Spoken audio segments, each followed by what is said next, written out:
Hello world, I'm John Bruni and you're listening to Strategicon, your window to all things security and foreign affairs. Benjamin Netanyahu has been in office as Prime Minister of Israel twice, once between 1996 to 99 and then from 2009 to today. Netanyahu has been the steady though controversial hand at the helm of Israel for 15 years. During this time, Israel's foreign and security policies have been characterized by opposition to a two-state solution with Palestine, expansion of Jewish settlements at the expense of Palestinians, fortifying Israel's critical bonds to the United States, and complete opposition to the Iranian theocracy, actively containing its nuclear program, as well as crippling Iran's ties to terrorist groups such as Hezbollah, Hamas, Palestinian Jihad, while also attacking Iranian interests in Syria. To discuss this and more this evening, we are joined from London by Professor Yossi Mekelberg. Yossi is Senior Consulting Research Fellow for Chatham House's Middle East North Africa program. Yossi, welcome to Strategicon. Good evening and thank you for having me. Yossi, Prime Minister Netanyahu has been very hawkish in relation to the Palestinians. While it's never been explicitly stated that he wanted to end Israel's participation in a two-state solution, his actions and those of his right-wing colleagues in the Likud have indeed brought this about. What do you think lies in store for Palestinians now? Is there anything worthwhile for them to fight for? Well, since they live under occupation, I think most definitely there is something worth fighting for.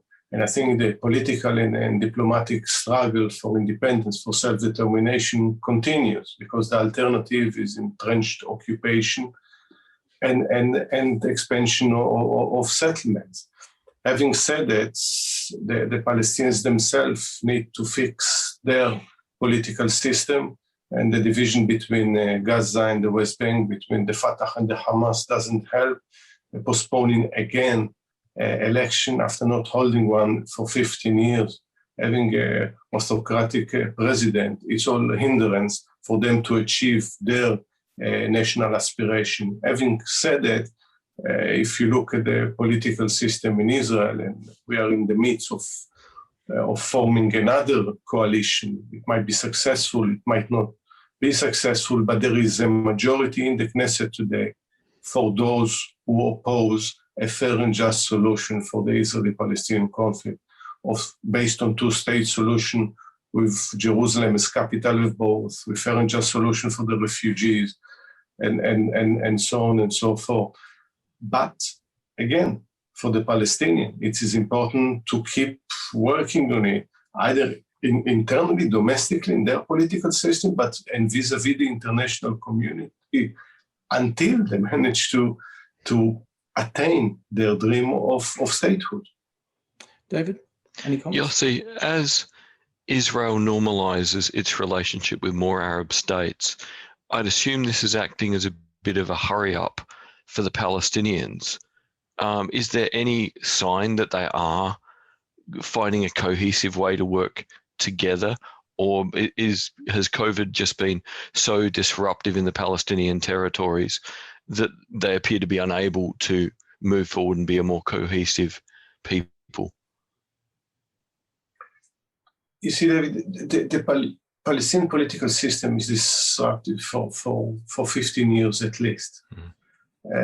Since the division between the Hamas and Fatah after the election of 2006 and the kind of the small civil war in Gaza in 2007, I think this is detrimental to their ability to present a face to the world of how serious they are about attaining their national aspiration of the right of self-determination. And they must solve it.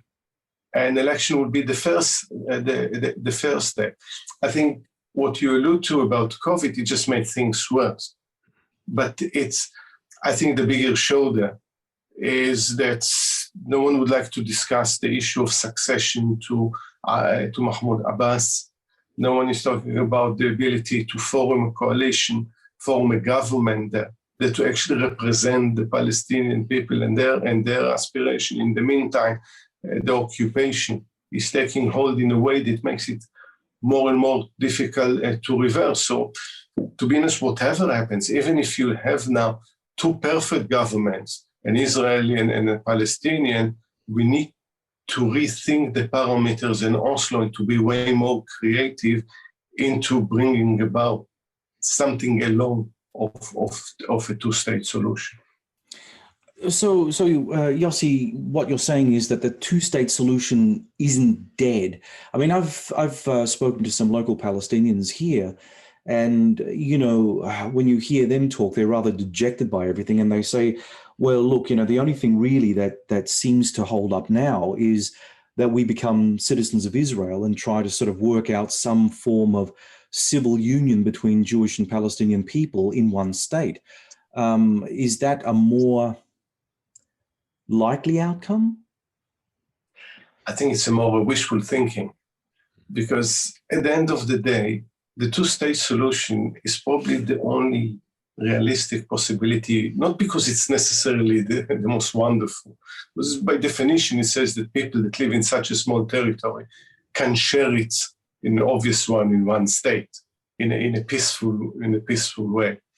It would have been nice to think that there will be a state that both can express their aspiration, their dreams in one state. But this is not going to happen, not in the short run. Maybe 50 years, 100 years from now, and then we need another podcast about it. I'm always inviting myself in 50 years' time. Then we can talk about they love each other so much. They live in proximity of each other, and it's so wonderful that why do we need two states? Why do we need to spend money in two administration? Let's have one. It's unrealistic. And I think probably the more realistic, and I think the new game in town is the idea of confederation, is how two people in a very small land share it in a confederal system, but at the same time in a two-state, something that both of them have the symbols of state, the Palestinian state and the Jewish state, Israel. And this probably can become more realistic, though even a confederation. It's not an easy solution to implement. It needs more thinking about the legal aspects of how in practicality you can have within, again, a tiny territory, two states working in a confederation, and still both sides feel that their aspiration for self-determination are fulfilled. I suppose the fly in the ointment here is the nature of Jewish settlements in the West Bank. When you're trying to create a state, a nation, or a subnational grouping, it's all about land. And if some of the primary land has been taken away from the disadvantaged group, that's going to be a problem in terms of opening up negotiations. Or what are you going to do with Jewish settlers? I mean, if they're required then to move back into Israel proper in order for the Palestinians to have a sub-state or state that makes sense to them. And again, passions run very high in that part of the world. They will make the case that there are injustices that need to be rectified in any negotiation moving forward. That does sound like Mission Impossible to me. See, John, if I had a time machine, I would probably go back to 1974 when the first settlement started and said, just stop, look what you're doing. You're creating a situation that is impossible to resolve. But since we don't have time machines, we have to deal with the realities on the ground as they are. And there are around 600,000 settlers. And it will be almost impossible to remove not only all of them, but even 100,000, 120 from the more isolated settlement. And that's why confederation probably, which entail that they can stay where they are, but live under Palestinian law. The same the Palestinians that move and live inside Israel will live under Israeli law.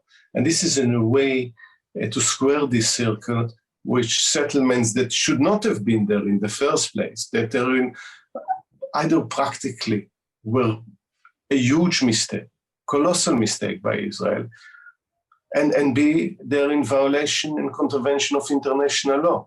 But we are in this situation, and if we say practically how we move from this miserable situation where the Palestinians in the West Bank live under occupation and the people in Gaza are blockaded, and we can move on with that.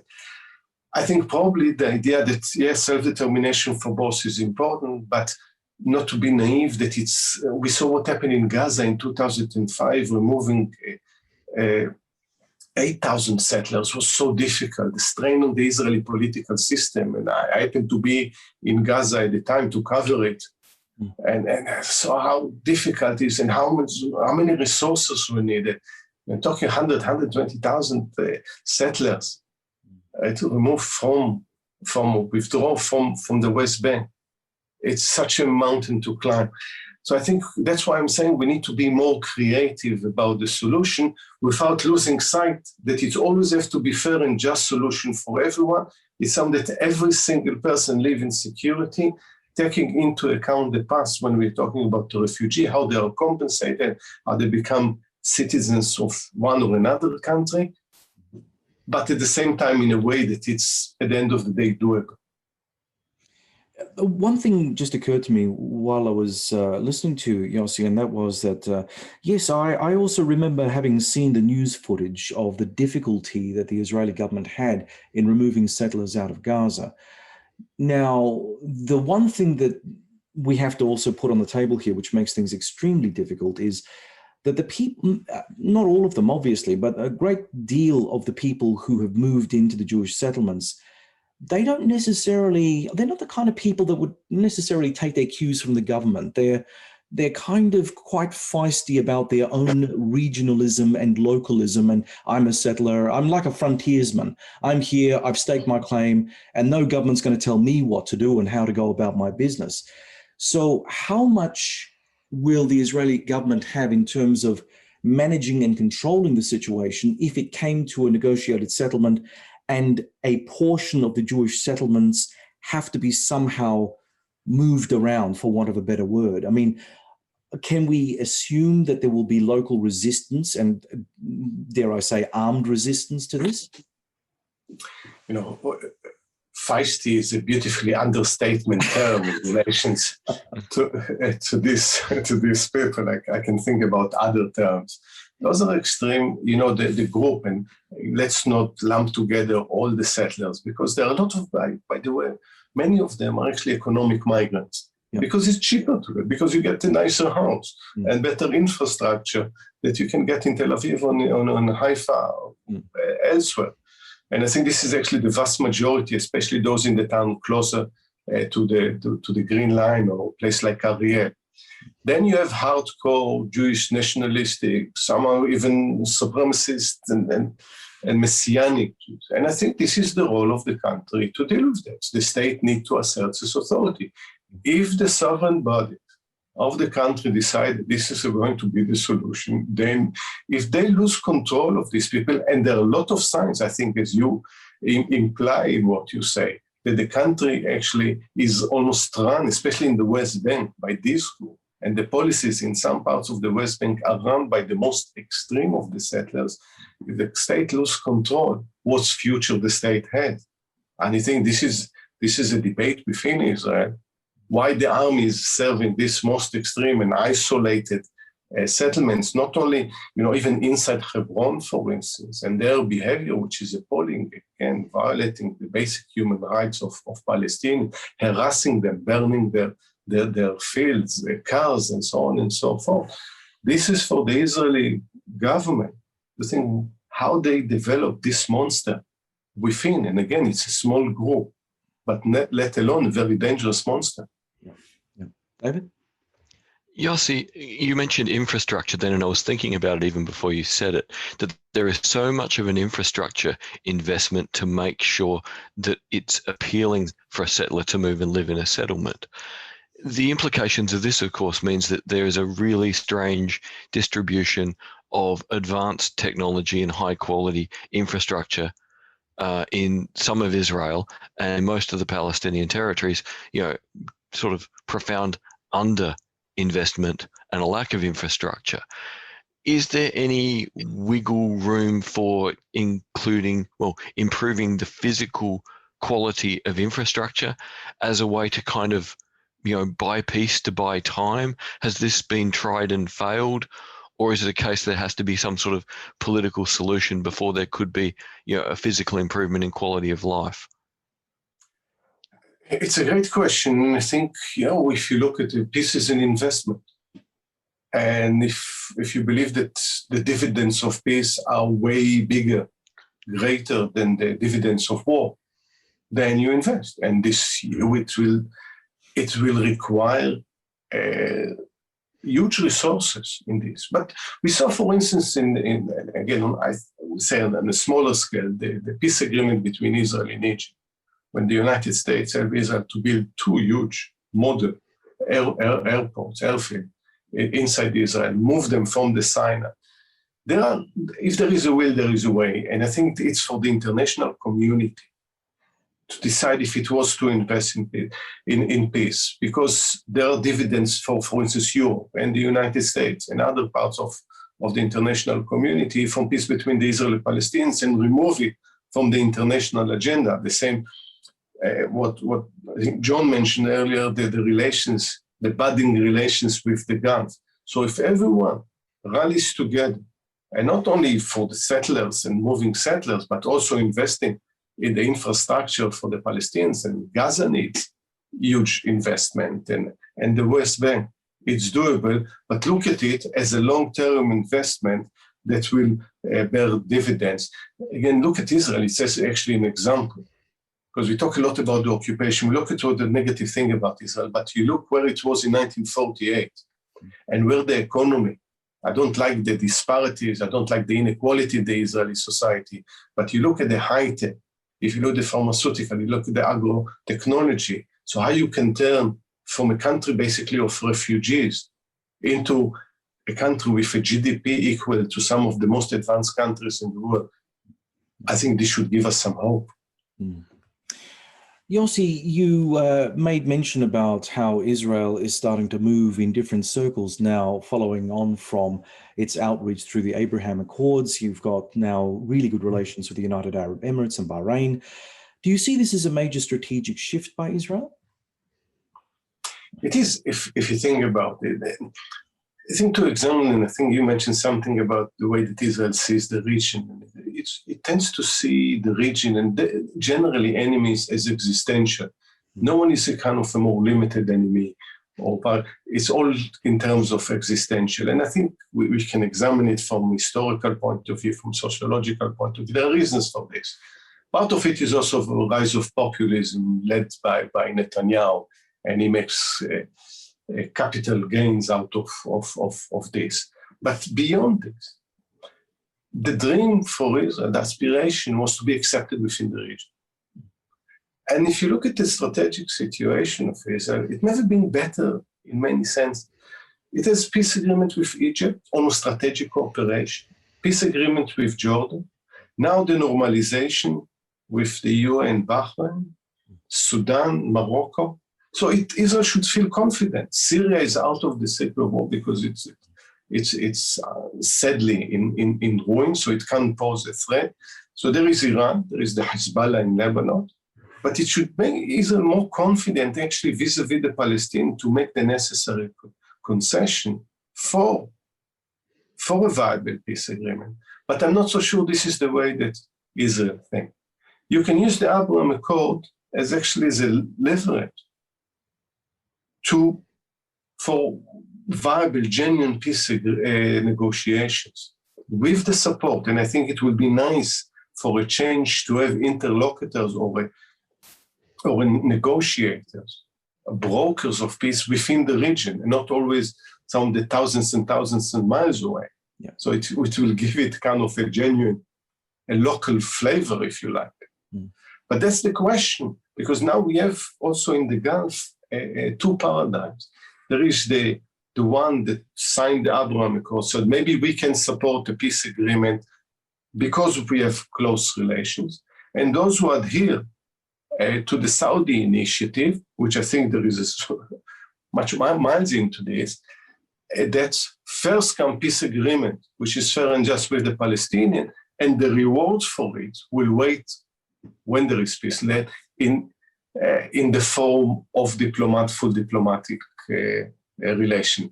We'll see between these two paradigms what would serve best the peace with the Palestinians. Yeah. David? Yeah, we're in that typical problem of what comes first, the chicken or the egg. You've got a peace agreement, but is everyone in a state of mind to be able to make use of it? If we see sort of the transition that many of the Arab countries are starting, to run out of oil, they're going to need to change the nature of their economies. Their societies are going to be under new pressures because there's not money to flow to do things anymore. Do you think there is a perception from Israel's perspective that generational change in the Arab world will have a really dramatic impact on how Israel can negotiate with its neighbors sort of in the next 10 to 20 years' time as younger Arabs come to be in power with very different life experiences? Absolutely, and I think countries in the region understand that the oil bonanza, the natural gas bonanza, are not going to last forever. And we see whether in Saudi Arabia, the 2030 strategic plan. We see it in the UAE, in Oman. So there is understanding that they need to use the resources to build a more solid economies, not based on one commodity, a monoculture. Having said it, I think the interesting point is about the young generation. While the young generation, for instance, they care in principle about the Palestinians and the plight of the Palestinians, they also their priorities, they are way more globalized, way more internationally educated, and they see the value of having closer relations with Israel. And I think Israel is banking on it. The question whether it makes Israel more reassured that it can also resolve as a result the conflict with the Palestinians, or it make it more complacent and think, you know what, we don't need to make any concession. History is on our side, and I'm saying the right side of the occupation will stay forever, annexation that was talked before the agreement, and maybe take it even further. And I think this is, again, when there is eventually a government in Israel, a stable government, I think this debate should really enter into the discourse in Israel. Yossi, I've always believed that domestic politics has quite a significant impact on how a country is seen internationally. So having said that, with regard to Benjamin Netanyahu's serious corruption scandal, how do you think this hampers all the positive things that we can be talking about Israel reaching into the wider Arab community, developing itself in a fundamentally different way from how it used to deal with the Arab states? And also, you know, if we take the domestic situation with regard to the Palestinians, you've got a hollowed out leadership, an aging leadership. You know, some would question the competence of the leadership, and of course the various divisions. These things speak of an inherent weakness, which is kind of scary when it comes to, you know, a country like Israel that, you know, could go up again in a serious set of armed confrontations, shall we say? It seems, again, we're probably approaching the end of the Netanyahu era. And I know many people said it before, and it hasn't happened. As it happened, this is a day in which there is mandate to form a coalition came to an end, and someone else will be handed with this task. So we might be very close to the end of Netanyahu era, and we need to think beyond. And I think the relations with the region, for too long, Israel thought itself, oh, we are based in the Middle East, but our outlook is the West. And part of it is worthwhile preserving, but also the kind of relations with the region. And at the end of the day, Israel is a Middle Eastern power, and it has to look into relation with the different powers. And one of the mistakes, at least in the early days, is look at the Middle East. It's as in many ways as heterogeneous place, and now it's a complex place. And I think now Israel is gradually start to understand our relations with the Gulf, different from our relations with Syria, is not the relations are not all the same within the Gulf, and different countries take different take. And I think this complexity of strategic thinking is trying to take hold, at least among the kind of the professional level within the bureaucracy and some of the thinkers. And this is important. Israel is not going to change the Middle East. It can contribute. It has to learn to live with the Middle East. It has to learn with the changes that are going to take place in the Middle East, and not also think that it's, it tried to regime change in 82, and it was not that successful. So probably it should be discarded forever. It's how you work with actually governments and political systems that are very different from yours is the big challenge. David, anything? It seems to me, thinking about that one of the advantages at the moment, of course, is, Israel and the Arab world are both very concerned about what Iran does next. And with Iran having signed a 25-year, $400 billion deal with China, basically to prop it up, it provides a good, consistent time frame of my enemy's enemy is my friend. Look, actually, just to continue on that particular point, here in Australia, you're very well aware of the fact that we are caught in the crossfire with the Chinese at the moment. And I am also curious about what Israel's position is with regard to that 25-year deal that the Chinese have, made with the Iranians. Do you see this approach by China as ultimately a stabilizing factor? Because, the Iranians, they're broke. I mean, they've got no economy. They've got major internal problems. They reached out to the Chinese, and the Chinese don't want to have someone that they can't control. They wouldn't be putting $400 billion into a country that will go off the reservation and do something peculiar to its interests. So do you think that this deal is ultimately in Israel's best interest to control how the Ayatollahs operate, or do you think that has nothing to do with it at all? I think this is one of the problem we look at Iran since 1979. There was always, again, instead of looking how complex is the political system in Iran and the factions within the regime itself, we see now, just before the election, the tensions between the more pragmatic and the more extreme within the Iranian regime. And this has been a kind of one of the things that characterized Iran for a very long time, and we didn't handle it well. Instead of empowering the more pragmatic part of Iran, we always play into their fears and their paranoia, which some of it, is justified considering what happened between 1980 and 1987, the war with Iraq, that everyone supported Iraq. Yeah. And Iran feels isolated. It doesn't justify its adventurism and the way it behaves.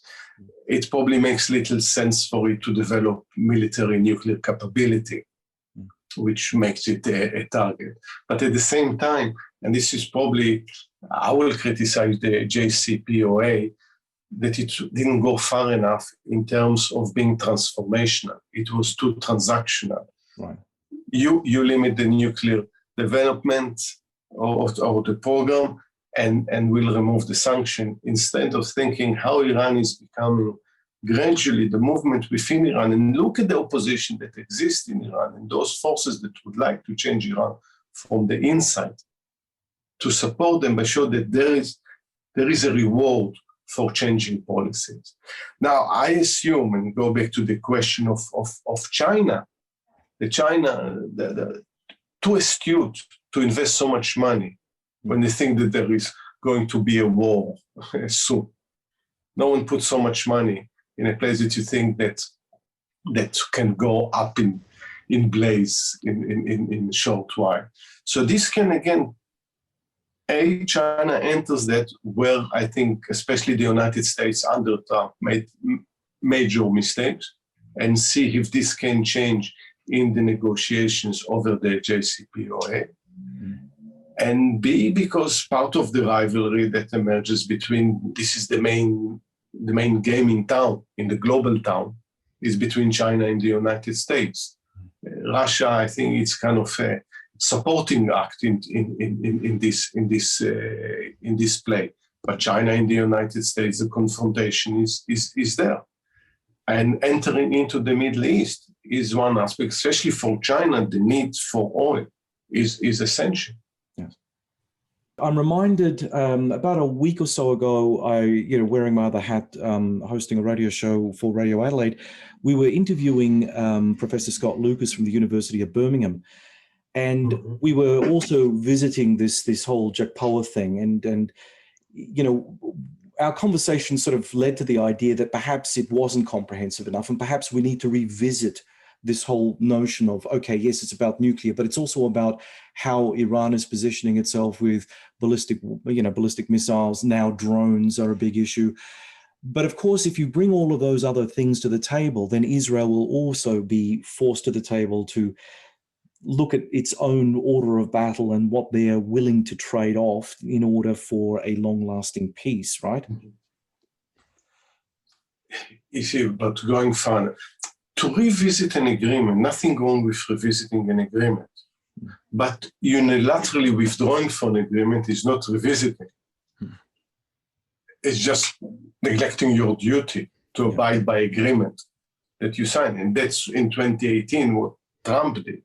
And this created a worse situation. It meant that Iran became almost forced to become more entrenched in its position. Iran abide by or at least at the time, by the agreement, not by the spirit of it.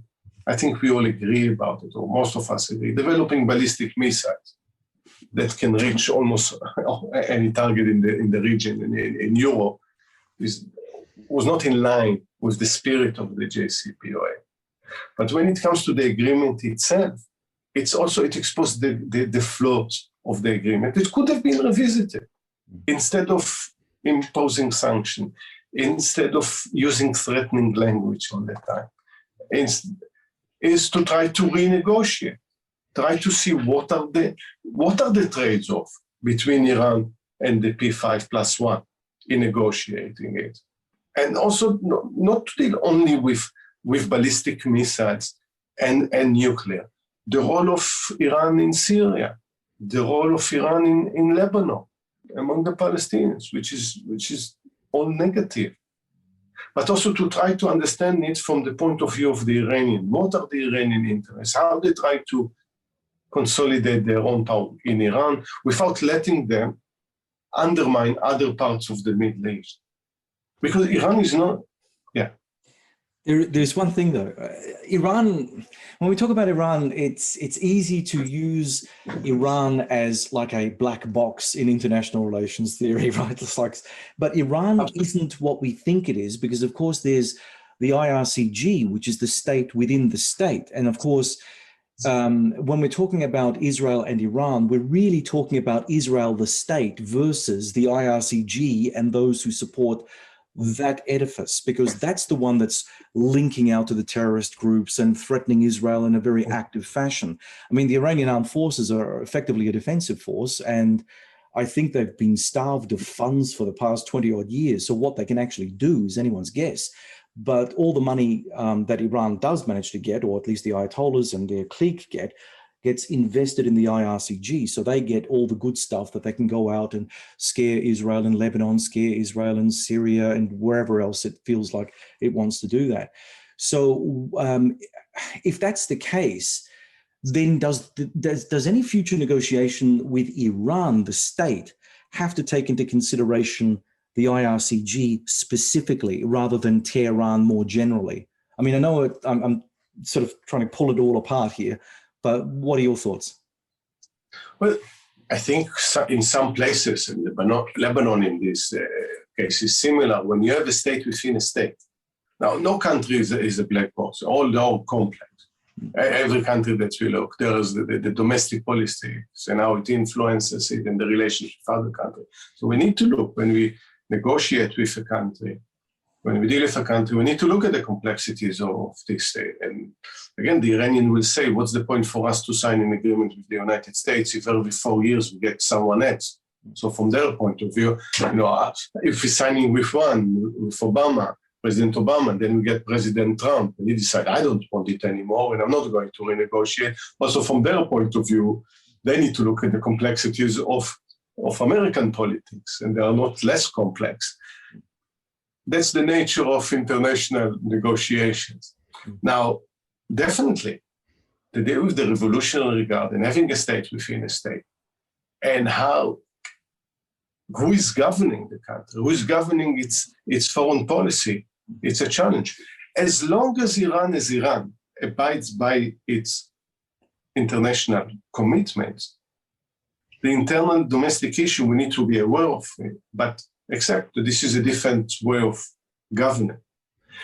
When this becomes detrimental to the ability of the government to fulfill its commitments, international commitments, then we need to have the right to rethink the agreements altogether, and who we sign agreements, who we negotiate, what kind of tools we use.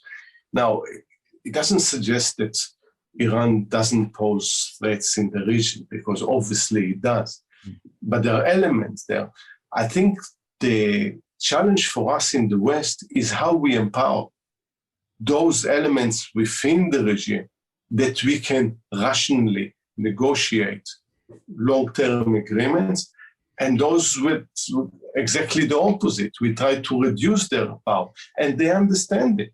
The Revolutionary Guard knows that the only way for them to consolidate further and further power is confrontation. On the other hand, many Iranians understand the longer the confrontation, the less chance that the economy would improve, the society would improve. And where we are in this struggle is for us to be smarter about our policies. David? To take the state inside a state thing sort of, a bit sideways, we've obviously got a state inside a state in Lebanon, and the Lebanese state does really seem to be very close, to the end of its rope. An Iranian desire to probably create havoc will only increase, I imagine. What do you imagine Lebanon is heading towards, and is there any chance the region as a whole, could work together in a cohesive manner to support the Lebanese state before it implodes? I think the region should support, and not only the region, but the international community, definitely countries like France that historically, traditionally have interest in Lebanon. The question, how you fix Lebanon? Because everything that, governance in Lebanon is based on a census from the 1930s, an agreement, the agreement that is irrelevant to the demography of 2021. And no one has the courage to try to change it, because they know that if it's like opening a Pandora box. So they almost prefer to continue this dysfunctionality than try to resolve it, because resolving it, think about the memory of the Civil War, 1976 until the Taif Agreement. This is within living memory. And the fear that if you touch the system as it is, you might go back to a civil war. And we saw the demonstration back in 2019, early 2020. And there was a hope there, because the coalition of those who protested were not along a religious lines, but you saw a long of young people, whether they're Christians, Maronites, or Shiite, or Sunni, actually play with the system. You need to change, because it doesn't serve us. But between COVID and then what happened in the port in Beirut, it doesn't seem that there are the forces there that are ready to take any chance. And the same with the international community won't take responsibility to get involved, because we saw what happened in the past, whether it's the civil war or Syrian intervention and Israeli invasion and trying regime change. So they keep it as it is until it explodes. And the fear that at one point or another, it might explode. North of Israel, of course, is Syria, and there is a significant Russian military and private military presence, arguably there to secure its significant and long-standing eastern Mediterranean footholds in the naval port of Tartus and its airfield in Khmeimim in Latakia province. Excuse me, hay fever. Describe for us, Yossi, if you can, Israel's relations with Russia and more particularly Netanyahu's relations with Russian President Vladimir Putin. I think Netanyahu and Putin understand each other, right. Probably in a way that we don't understand and even don't want to. And Israel developed close enough relations with Russia and understanding definitely in Syria. And Israel would have not bombed Syria the way it does or operate within Syria without Russia agreeing. Moscow agrees to that. And when the friction, mistakes taking place, they have their own mechanism to resolve it very, very quickly. Israel understands also Russian interests, which are kind of historical interests in the Mediterranean. Russia, give or take, is closer to the neighborhood than the United States. So for Israel, again, as this is a small country, is understand and try to go between China, Russia, the United States. And so far, they managed to do that for all sorts of reasons. But as far as Syria, for instance, there is a commonality of interest between Russia and Israel not to let the Iranians to consolidate their force within Syria. Allies in one way, Iran and Russia, but as long as they don't consolidate the power, because for obvious reason, the Russians want to see Iran too strong there. So they don't mind Israel operating within Syria and hit the Iranians, making sure that some of the weapons, whenever they can stop, go to the Hezbollah. The main danger is actually come to Israel from the Hezbollah because of the way they're armed. Before, there might be a motivation, one point or another, to use it, especially if Iran feels threatened by Israel.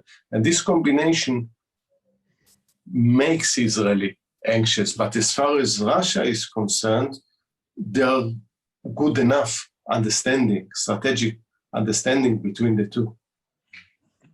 David. In terms of Russia's relationship in the neighborhood, clearly it's had the long-term interests in Syria. Is there any evidence that they may become involved in Lebanon? Are they one of the few international players that, again, has these deep links to the region and it's in their interest to be involved so that the Americans aren't? I think most countries avoid intervening in Lebanon because they know that it's very difficult to resolve it. You get yourself into a situation. I think Russia learned the experience in other places in the world, like in Afghanistan. When you enter, you never know when you get out of these places. And you find yourself, as we see the United States in Afghanistan, 20 years later, and very, very few achievements, if at all. So the UN and the Russians in this sense are, I think, smarter not to get involved in Lebanon. They saw every force that enter into Lebanon and that injured, damaged by this experience. They, I think, in this sense, again, another commonality between Israel and Russia. They define their strategic aims very clearly, and they managed to adhere to that throughout the last 10 years. And so far, from their point of view, they haven't diverted from this strategic targets or aims. And a diversion of this objective will be actually entering into Lebanese politics. And I don't think Russia would like to do that. Mm. Well, I mean, there's always France. They're always looking for a gig. I can go back into Lebanon and try there. They like going to places where there's a big mess and throwing their hands in the air. Yep. Anyway, with the election, oh, sorry. No, I think with France, there always will come a big declaration, but nothing would follow. Yeah, followed by a shrug. Oh, we are so unkind. Sorry, France, if you're listening. You're going to get their submarines if they ever work, so we'll make it up to them then. Okay. Well, I'm living closer to France, so I have to be nicer. Yeah, you actually do. Yossi, with the election of Joe Biden as US president, it seems that the relatively easygoing and affable relationship Netanyahu enjoyed with former President Donald Trump is well and truly over. Can Israel afford to have sour relations with Washington? The simple answer, no, it can't. But at the same time, every American president has the constraints how much it can strain relations with Israel. And no one more than Netanyahu know to play this. Cast your mind to his famous or infamous speech in Congress, just during the negotiation, the JCPOA negotiation. This is, very, very, very serious. And he took liberty to intervene in domestic American politics because he knew he could. So I think that at the end of the day, Israel and the United States know the limit of this game. But there are real strategic importance for both of them, in cooperation between the two. So I think, yes, you're not going to have the same relation with Biden. But I think there is a kind of about the relation between Netanyahu and Trump. I think Netanyahu was quite fearful of the unpredictability of Trump, at least with Biden. Yeah, obviously, we were terrified about, because when you live between tweet and tweet, you don't know what comes next. I think what I'm trying to say, and I try to say it more elegantly, is that it might be the case eventually when we look back at the 4 years that, Trump was in Netanyahu's pocket, if you like. He would follow his. But Netanyahu didn't know that because he knew that Trump was unpredictable. And if you just put your foot a millimeter out of what is Trump's ability to tolerate, there will be repercussions. So he was, in a way, cautious about dealing with Trump. Because I give you an example, he could have annexed part of the West Bank, but he didn't. Actually, the Abraham Accords helped him to climb down from this idiocy of trying to annex parts of the West Bank. Trump, because it's misunderstanding, not only in the Middle East, but most things around the world, wouldn't mind one way or another. It might look like a good idea, let's do it. What are the kind of the long-term implication of that? Trump didn't do long-term. Sure. It's came in a tweet the next morning.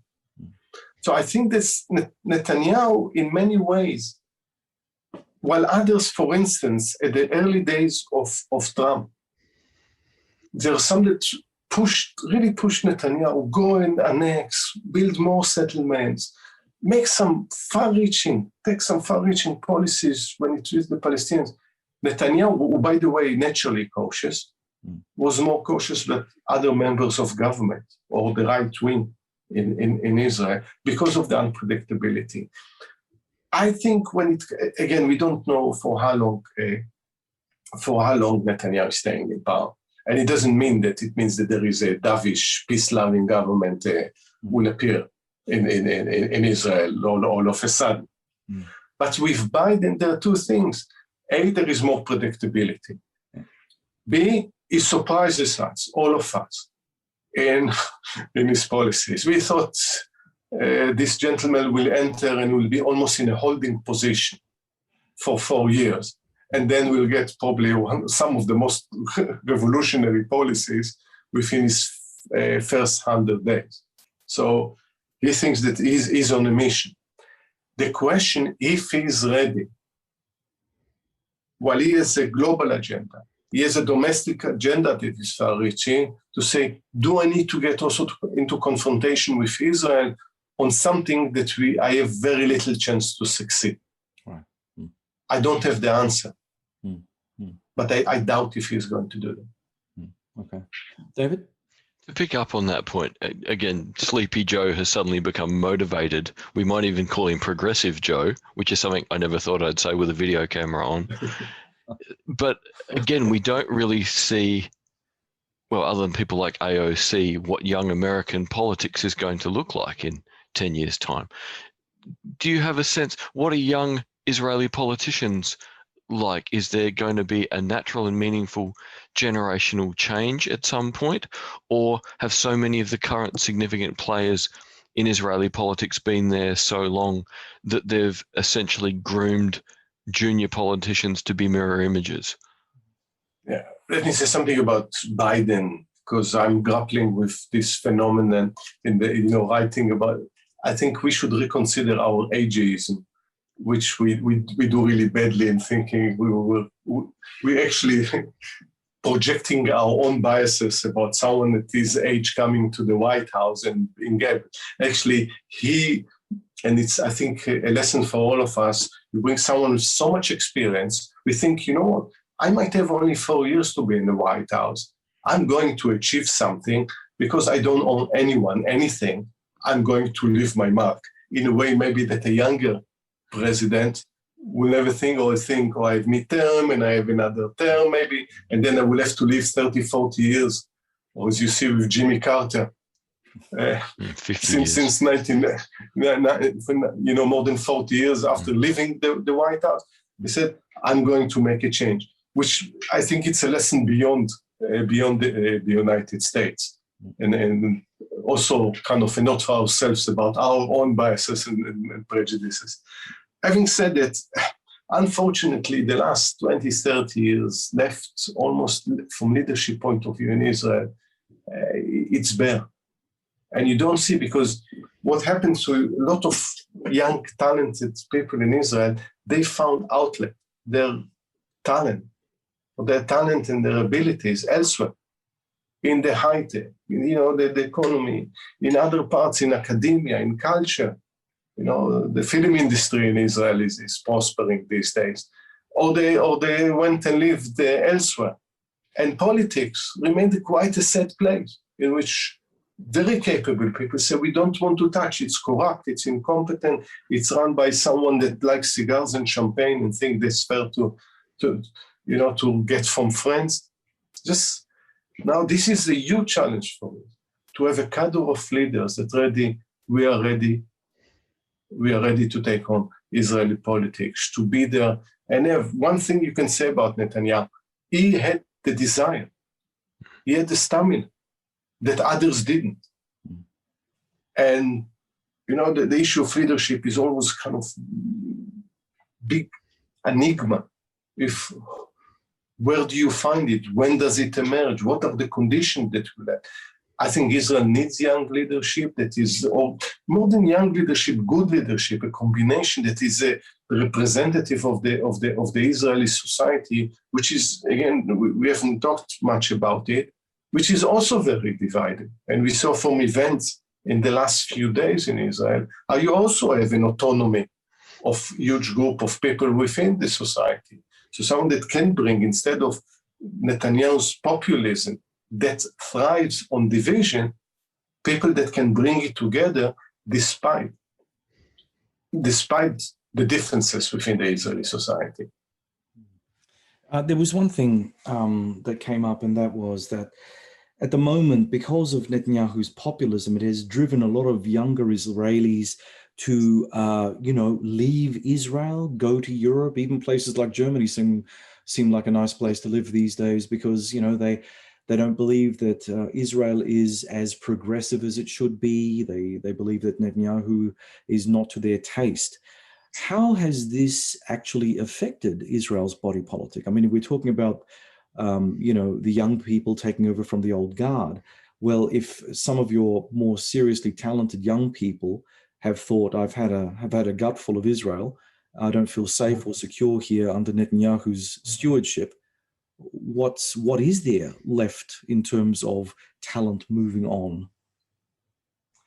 I think, again, Israel is always, it's a lot of zoom in, zoom out. Wherever you focus, you see different things. And though there is outlet, as I mentioned, for many young people in the high tech and in other areas, in culture, in academia, even serving in the security forces to fulfill their aspiration, there are all those who just give up and say, they move out of the country. And, I don't want to be a hypocrite because I did it many years ago. You mentioned Berlin. I have a niece that lives in Berlin. And there was the big issue of the cost of some of the desserts that are much cheaper in Berlin, the milky, that was much cheaper in Berlin than in Tel Aviv. It's also for the young generation, Israel became very expensive. Not affordable anymore. So they're looking for other places, and also not to live constantly. Many of those who decide to live between, it's not only the military service, then you serve another 20 years in reserves, and you don't want necessarily your children to live like this. And then, at least in the early days, there was the idea that everyone is in it together. And when you have a capitalist system on steroids, sort of a Thatcherite, Reagan government that believe in free markets in a way that creates inequality within the society, said, so we're not all in together. Some are becoming billionaires and we can't afford living, paying rent. Then they look elsewhere. It's not, there are similar phenomena, but when in a country that you expect people also to have security issue and serve 3-4 years in the military, give you some of your best years. And then while you are, for instance, a student, or start your own business, start a family, to spend like 30 days in reserves every year. And at the same time, there are people like the ultra-Orthodox that don't serve a single day, many of them, and many of them living on benefits that those who pay taxes have to pay for it. Then people start thinking, what? We have to look after ourselves and our families. Yeah. And that's from the ability of the society to stay coherent and united. It's a big issue. Look, I've got a couple of questions. These will be the last 2 questions for you, Yossi, so you can then go off and do your Al Jazeera. So look, regarding Europe and the European states, which are the most important to Israel and why? Does Israel place more emphasis on its dealings with the EU as a whole, or does it prefer bilateral state-to-state ties? It's a good question. I'm not trying to avoid the question, but the easy answer is to say both.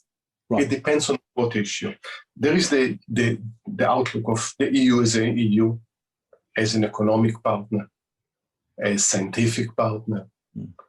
And this is important also, considering that Israel is on the doorstep of Europe. In many ways, the EU as a bloc is important.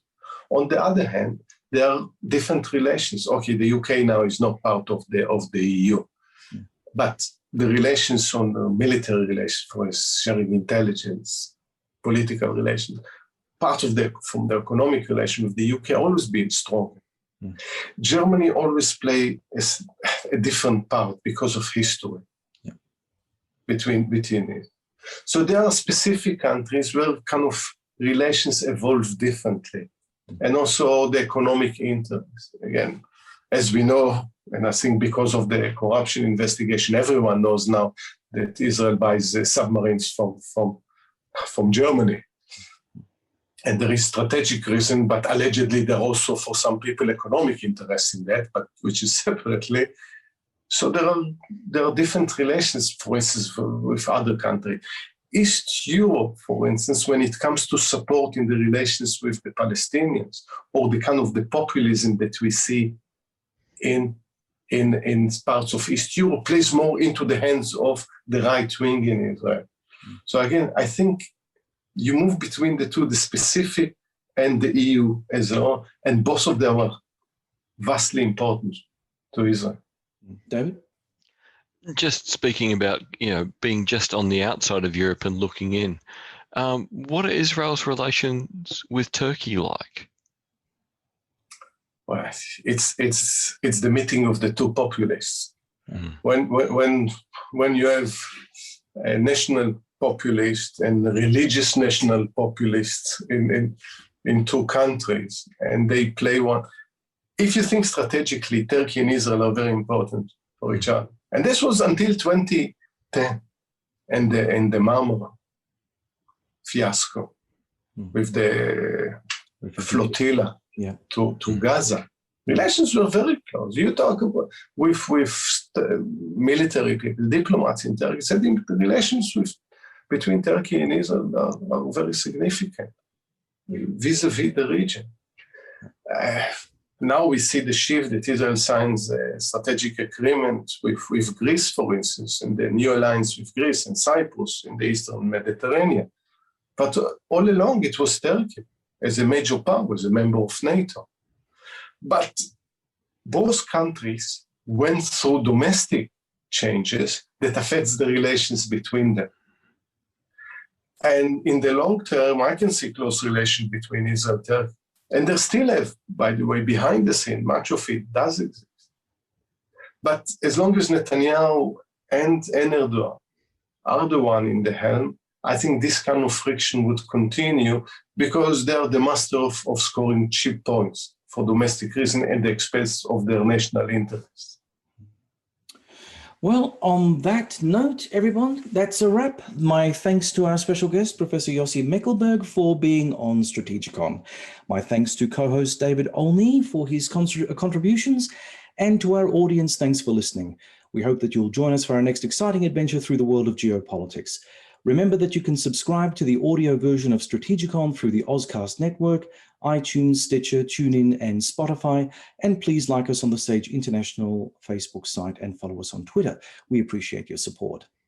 You can also watch our podcasts on video through the Strategicon Raw YouTube channel when they are available, easily accessed by clicking on the link provided on our website.